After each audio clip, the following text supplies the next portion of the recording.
কথা বলতেছিলাম, হযরত মুসা পয়গম্বর আল্লাহকে বলতেছেন, আয় আল্লাহ, এত সুন্দর যত্ন করিয়া এত আদর করিয়া এই মানুষকে যে বানাইছেন, আপনি তো অত্যন্ত ক্ষমাশীল এবং দয়ালু, আবার কেন এই বান্দাদেরকে ওই জাহান্নামের মধ্যে নিক্ষেপ করবেন? আল্লাহ পাক রব্বুল আলামিন বলে, ও মুসা, আমার কথা কি তোমার বিশ্বাস হয় না? বলে, আল্লাহ, আপনার কথা তো মিথ্যা ঘোষণা করার ক্ষমতা আমার নাই। আমি মুসা পয়গম্বর বিশ্বাস করি আপনি কিছু মানুষকে জান্নাতে দিবেন, আবার কিছু মানুষকে জাহান্নামে দিবেন, কিন্তু কেন দিবেন এটা আমি বুঝি জানি, কিন্তু আমার অন্তর একটু জানতে চায়। আল্লাহ পাক রব্বুল আলামিন মুসা পয়গম্বরকে বলেন, ও মুসা, এই কথাটা যদি তুমি বুঝতে চাও, এই কথাটা যদি তুমি জানতে চাও, তুমি একটা ক্ষেত নির্ধারণ করো, একটা জমি নির্ধারণ করো, এই জমির মধ্যে পানি দাও, এই জমির মধ্যে পানি দেওয়ার পরে জমিটাকে কেদাই যুক্ত করে নাও, এবং এই জমির মধ্যে তুমি কিছু ধানের গুছা এখানে চাষ করো। আল্লাহর বিধান অনুযায়ী মুসা পয়গম্বর সব কাজগুলা করে নিলেন। এই সব কাজ করার পর আবার ধানের শীষটা যেন ভালো হয়, ধানের গাছটা যেন সুস্থ থাকে, এর জন্য আবার বীজ, ভিটামিন ইত্যাদি আমরা ব্যবহার করে থাকি, বলেন ঠিক কিনা?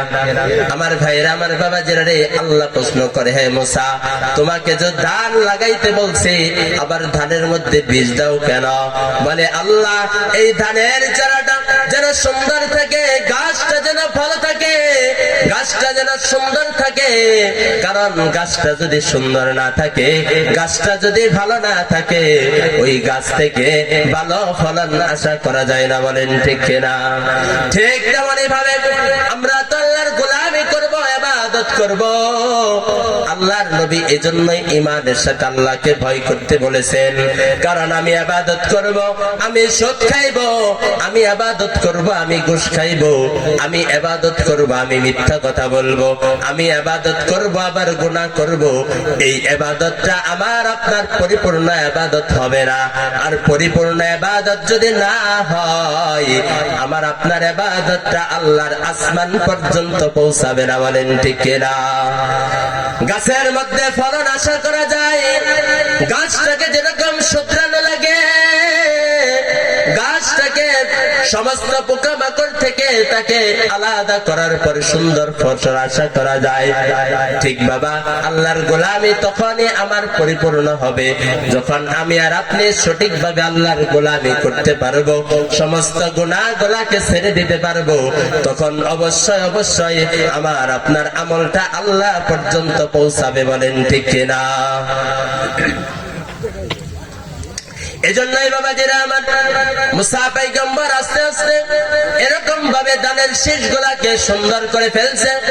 ধান আসছে, ধানটা কেটে নিচ্ছে।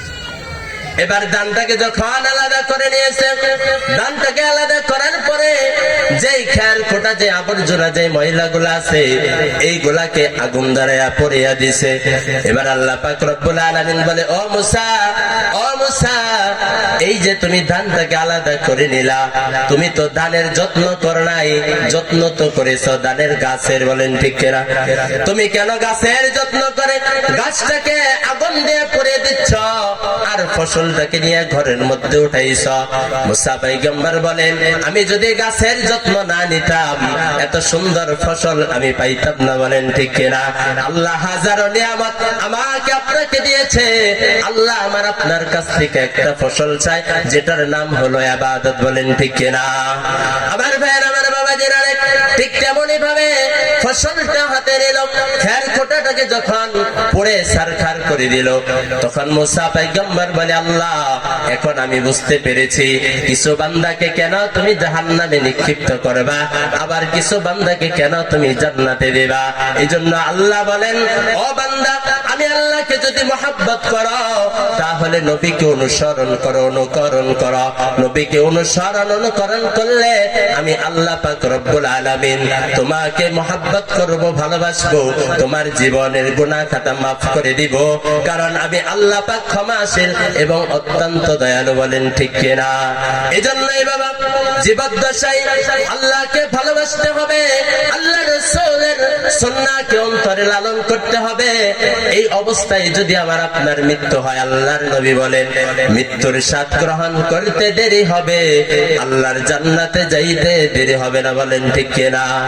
আমার মন কান্দে যাইতে মদিনায়। জোরে সবাই বলেন একটু, আমার মন কান্দে যাইতে মদিনায়। গরিব আমি বাংলায় বাড়ি, গরিব আমি, গরিব আমি বাংলায় বাড়ি, কেমনে যাব মদিনায়? আমার মন কান্দে যাইতে মদিনায়। বলেন ঠিক কিনা? আরব সাগর পাহাড়ি দেব নাই যে আমার তোহরি, পাখি নাই যে ওরে যাব ডানাতে ভর করে। আমার আশায় আছে সম্বল নাই, আশায় আছে সম্বল নাই, করে কেউ পায়। আমার মন কান্দে যাইতে মদিনায়, আমার মন কান্দে যাইতে মদিনায়। কাফেলাতে কে যাও তুমি গিয়ে মদিনায়, আমার সালাম পৌঁছে দিও নবীজির বাদশায়। কাফেলাতে কে যাও তুমি গিয়ে মদিনায়, আমার সালাম পৌঁছে দিও নবীজির বাদশায়। আমার আশায় আছে সম্বল নাই, করে কেউ পায়। আমার মন কান্দে যাইতে মদিনায়। গরিব আমি বাংলায় বাড়ি, গরিব আমি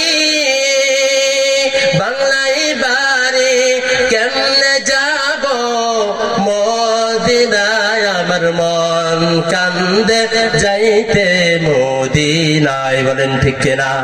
মদিনায় যাইতে মনে চায় নাকি? যে রাসূলের সুপারিশ ছাড়া একটা মানুষও জান্নাতে প্রবেশ করতে পারে না, এই রাসূলের রওজার পাশে দাঁড়ায়া সালাম দিতে মনে কি চায় নাকি? জবান খুলে বলেন চায় নাকি? আল্লাহ পাক রব্বুল আলামিন এই জান্নাতের বাগানে আমরা যারা এসেছি, মাইকের আওয়াজ যতদূর যাচ্ছে, আমার মা বোনেরা পর্দার আড়ালে বসে ওয়াজ শুনছে, আল্লাহ পাক সবাইকে রাসূলের রওজার পাশে দাঁড়ায়া রাসূলকে সালাম দিয়ে নিজের জীবনের গুনাহগুলা ক্ষমা করে আদর্শবান আল্লাহ তাআলার সঠিক বান্দা হয়ে গুনাহমুক্ত জীবন নিয়ে যেন আল্লাহ পাক আমাকে আপনাকে সবাইকে ঈমান নিয়ে যেন মৃত্যুর স্বাদ গ্রহণ করার তৌফিক দান করেন। সকলেই বলে